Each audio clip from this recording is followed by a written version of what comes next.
Donc l'émission Par ce constat, il y a de plus en plus d'indépendants. Un chiffre entre 2006 et 2016, une augmentation de 39% du nombre d'indépendants en région bruxelloise. C'est plus qu'en Flandre et qu'en Wallonie. Comment expliquer cela? Anne-Laure Isaac, bonsoir. Vous êtes directrice du 18-19, le service d'info pour les entreprises bruxelloises. Vous l'expliquez comment, vous, cette augmentation des entrepreneurs indépendants? Nous, on n'a pas vraiment une explication, mais surtout une constatation. Qu'est-ce qu'on voit au niveau 18-19? Comme on est en première ligne, en front line, on est vraiment là pour sentir le pouls de l'économie bruxelloise. Ouais, et vous confirmez ces chiffres, vous? Et effectivement, on sent bien que d'un côté, il y a une augmentation du nombre de demandes constante au 18-19. On a une augmentation de 30% encore cette année par rapport à l'année passée. Et puis, on constate que dans ces demandes, il y a de plus en plus de demandeurs d'emploi aussi qui veulent se lancer. Donc, on constate qu'il y a une dynamique entrepreneuriale qui se traduit chez nous dans une augmentation du nombre de demandes. Oui. Anne Colonval, bonsoir. Bonsoir. Vous êtes, vous, une de ces jeunes entrepreneuses, on va l'appeler comme ça. Alors, vous venez de vous lancer. Oui. Vous venez de lancer Urbelive. C'est une entreprise de micro-pousses. Hein. C'est entre graines germées et jeunes pousses, si je dois un petit peu résumer votre activité. Alors, c'est une reconversion professionnelle pour vous. Pourquoi vous vous êtes lancé? Pourquoi est-ce que je me suis lancée? C'est que j'ai travaillé de nombreuses années dans l'hôtellerie. Et ça mijotait depuis un certain temps. J'avais envie de faire autre chose. Je pense que c'est chouette d'avoir une deuxième vie professionnelle. Et j'avais envie de mettre toutes mes expériences, enfin toute mon expérience et mes compétences acquises dans le domaine hôtelier pour vraiment m'investir sociétalement et créer. Et c'était une nécessité pour vous à un moment de créer cet emploi? Intimement, oui. Vraiment, je suis super motivée, très enthousiaste pour être dans un processus de création et de faire vraiment ce que j'aime. Et le projet que je suis en train de concrétiser réunit vraiment tout ce que j'aime, le fait de décider, d'organiser, de m'investir, de créer. Alors, Quentin Roquet, bonsoir. Vous êtes le fondateur de Progenda. C'est un agenda médical électronique, si je résume votre activité. Alors, vous êtes tout jeune. Et pour vous, ça a toujours été une évidence. Vous lancez le confort du salariat. Vous n'en vouliez pas? Alors, effectivement, l'idée, c'était vraiment de pouvoir voler de mes propres ailes. Faire mes décisions, apprendre des décisions prises sur le terrain et surtout aussi pouvoir découvrir de nouvelles choses par nous-mêmes puisque chez Progenda, donc, on travaille beaucoup en équipe et ça a permis de vraiment découvrir de nouvelles choses, apprendre de nouvelles choses. C'est vraiment un acquis professionnel. Alors, quelles difficultés vous avez rencontrées, si vous en avez rencontré? Ah beaucoup, ça c'est sûr. Mais c'est aussi ça qui fait que c'est une expérience enrichissante. Pour info, donc on est passé par des formations 18-19. On s'est fait aider par Impulse aussi. Et les difficultés, c'était quoi pour qu'on essaie de comprendre? Premièrement, trouver ses premiers clients, ça c'est sûr. Avant ça même, construire une équipe. C'est toutes des choses qui sont déterminantes pour le succès d'un projet. Et en fait, on se rend compte que à chaque étape, à chaque fois qu'on a un succès, il y a toujours un obstacle derrière. Donc, par exemple, là, on a gagné un prix à Digital First, Startup de l'année 2017. On est très content. Mais en fait, nous, on est même maintenant dans une étape de scale-up, ce qu'on appelle, donc en croissance. On a doublé notre taille cette année. Et donc, en fait, derrière ça veut dire qu'il y a un défi de croissance, engager des bonnes personnes, trouver de bonnes compétences, former ces personnes-là et toujours continuer à développer la société. Mais alors, Anne Colonval, vous qui avez été donc dans le salariat pendant très très longtemps et maintenant vous êtes indépendante, c'est quoi la différence, les choses positives et les choses négatives? Je pense que la différence fondamentale, c'est qu'on sort vraiment de sa zone de confort, c'est vraiment oser, c'est prendre des risques. Parce que on n'est plus dans un cadre, il n'y a pas un salaire qui tombe tous les mois, il y a tout cet aspect financier aussi, et la mise en place du projet, au début, c'est assez compliqué. Et je dois dire qu'on n'a pas beaucoup, au niveau des subsides, etc., dans l'agriculture urbaine, on n'a vraiment pas beaucoup d'aide. Vous n'avez même rien, quoi. On n'a rien, en fait.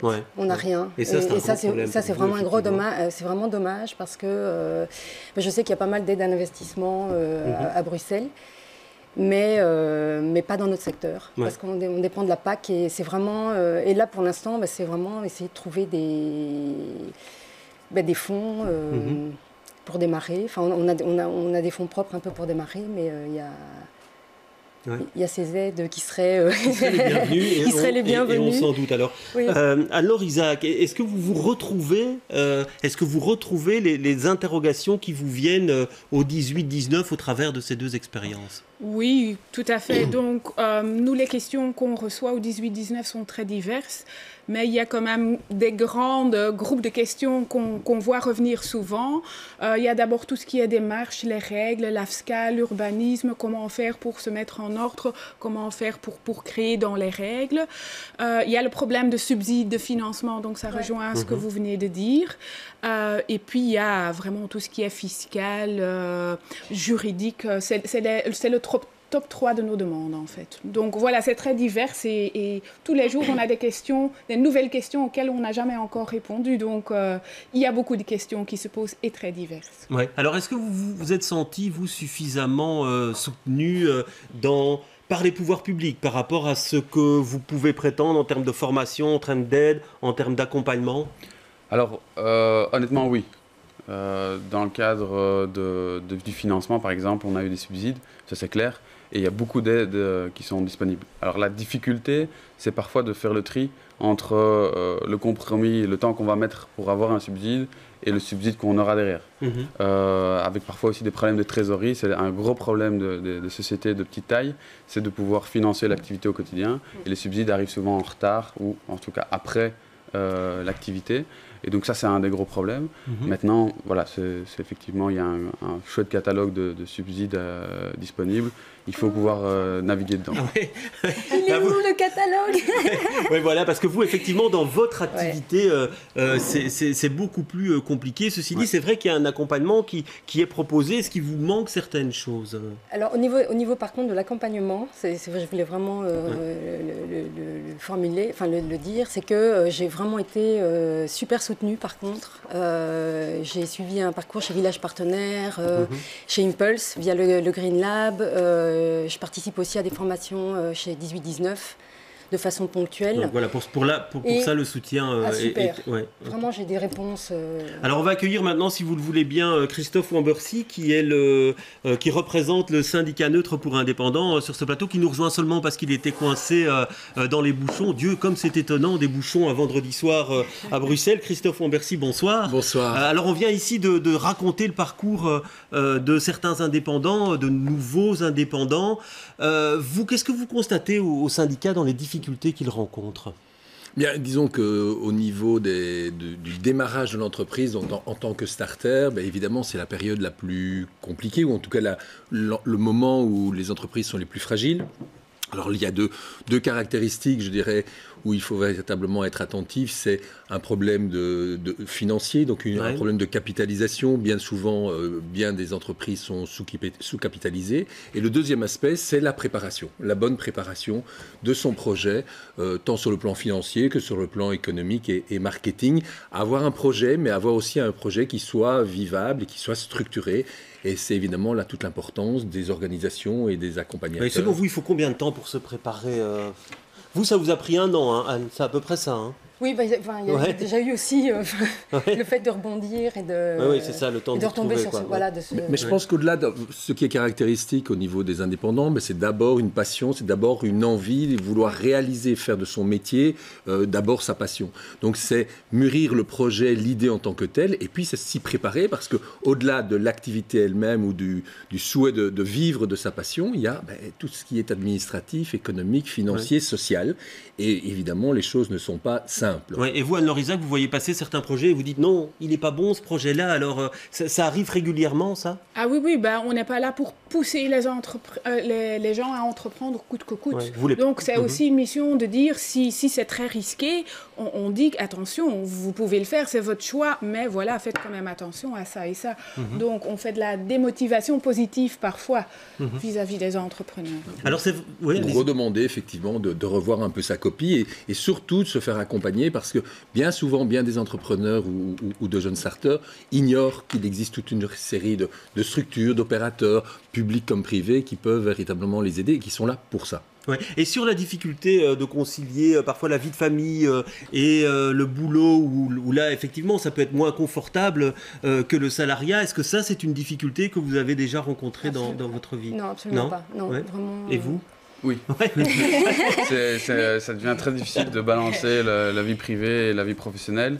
On veut avoir réussir certaines choses et donc parfois on est obligé de manger en termes de temps sur d'autres. Donc pour l'instant vous avez dû mettre un peu de côté votre vie. Alors justement maintenant je peux, ça revient bien. Mais les 2 premières années ont été très dures. Ouais, et vous arrivez à concilier ça? Oui, tout à fait. Ouais. Bah, évidemment c'est un emploi du temps qui est plus déstructuré, mais déjà moi j'ai des enfants je pense qui sont plus grands que les vôtres. et du coup ils sont plus autonomes enfin je dois dire que il n'en a pas encore. Ouais. Ça se passe excessivement bien à la maison. Ça, vraiment, je suis très satisfaite. Alors, c'est vrai qu'il y a des progrès qui ont été faits en termes de congés de maternité, allocation familiale. Par exemple, il reste pour vous des terrains à défricher pour améliorer la condition d'indépendant? Effectivement, je veux dire, au niveau de notre organisation, le SNI a toujours mis en avant, avant tout, le risque. Parce qu'il ne faut pas oublier qu'au-delà de réaliser son propre emploi et son propre projet, il y a véritablement un risque. Et donc, la meilleure façon, en tout cas, d'encourager les vocations entrepreneuriales, c'est à tout le moins leur donner un statut social, donc une couverture sociale minimale suffisamment décente pour justement pouvoir prendre un risque mesuré. C'est la raison pour laquelle, au SNI, évidemment, on a toujours lutté pour améliorer le statut social des indépendants qui aujourd'hui, alors n'est pas encore la panacée, soyons bien clairs, mais va véritablement vers une convergence avec l'amélioration du statut social également des salariés. Un dossier sur lequel on travaille actuellement, c'est l'amélioration de la possibilité en cas d'échec de pouvoir avoir des allocations, ce qu'on appelle un droit passerelle, de l'améliorer, de le renforcer et de l'allonger également. Vous y pensez ça, à tout ça, l'échec et ce qui pourrait se passer après? C'est sûr qu'au moment de la décision, de manière objective, on y pense. Alors il y a quand même une certaine passion derrière qui pousse à faire le saut, faire le pas.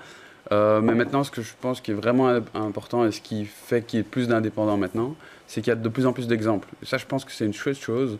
Il y a des concours, il y a des reportages faits sur les indépendants, comme aujourd'hui par exemple. Ouais.